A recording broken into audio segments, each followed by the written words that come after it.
বিশ্বের জ্বালানি সরবরাহের অন্যতম প্রধান জলপথ হরমুজ প্রণালী এখন নতুন এক ভূ রাজনৈতিক সমীকরণের মুখোমুখি। গত ফেব্রুয়ারিতে ইরান ও যুক্তরাষ্ট্রের মধ্যে শুরু হওয়া সংঘাতের বারুদ এটিকে পরিণত করেছে রণকৌশলের কেন্দ্রবিন্দুতে। এই জলপথ মূলত ইরান ও ওমান ভাগাভাগি করে ব্যবহার করে এবং এটি আন্তর্জাতিক জলসীমার অন্তর্ভুক্ত নয়। সাধারণ সময়ে বিশ্বের 20% তেল ও তরল প্রাকৃতিক গ্যাস এই পথ দিয়ে কোনো শুল্ক ছাড়াই নিরাপদে পরিবাহিত হতো। কিন্তু ইরানে যুক্তরাষ্ট্র ও ইসরায়েলের যৌথ হামলার পর হরমুজে শত্রু দেশের বাণিজ্যিক জাহাজে হামলা চালিয়ে প্রতিশোধ নিতে শুরু করে তেহরান। এর ফলে জাহাজ চলাচল কার্যত বন্ধ হয়ে যায় এবং বিশ্বের জ্বালানি সরবরাহ ব্যবস্থায় ইতিহাসের অন্যতম ভয়াবহ সংকট তৈরি হয়। সম্প্রতি ইরানের ইসলামী বিপ্লবী গার্ড বাহিনী হরমুজ প্রণালীর একটি নতুন মানচিত্র প্রকাশ করেছে, যা সমুদ্রপথে চলাচলের প্রথাগত নিয়মকে পুরোপুরি বদলে দিয়েছে। নতুন এই মানচিত্র অনুযায়ী পণ্যবাহী জাহাজগুলোকে এখন ওমান উপকূলের পরিচিত রুট ছেড়ে আরও উত্তর দিকে, অর্থাৎ সরাসরি ইরানের উপকূলের খুব কাছ দিয়ে চলাচল করতে হচ্ছে।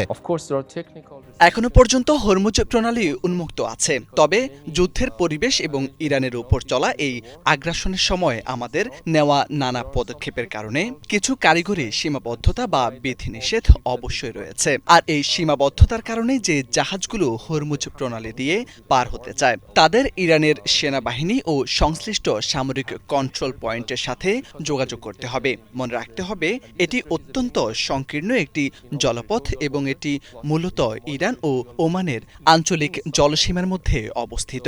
তাই ট্যাঙ্কার ও পণ্যবাহী জাহাজের সার্বিক নিরাপত্তা নিশ্চিত করতে আমাদের অত্যন্ত সতর্ক থাকতে হচ্ছে।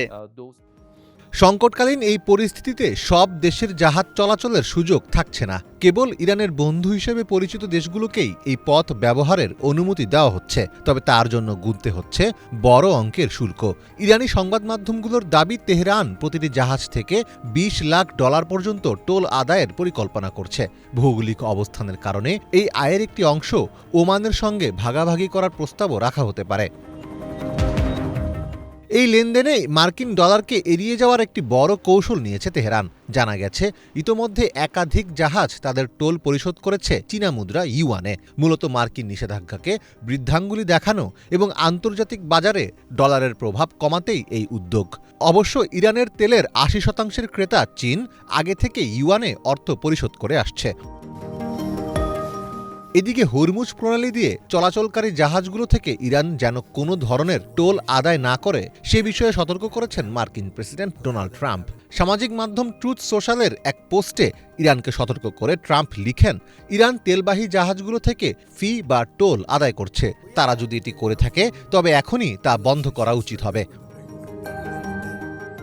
উপসাগরীয় দেশগুলো এবং ব্রিটেন ইতিমধ্যে এই জলপথ পুরোপুরি খোলার দাবি জানিয়েছে, তবে জাহাজ মালিকেরা কয়েক কোটি ডলার মূল্যের কার্গো ও জাহাজের নিরাপত্তার খাতিরে আপাতত ইরানের নির্দেশ মানতে বাধ্য হতে পারেন।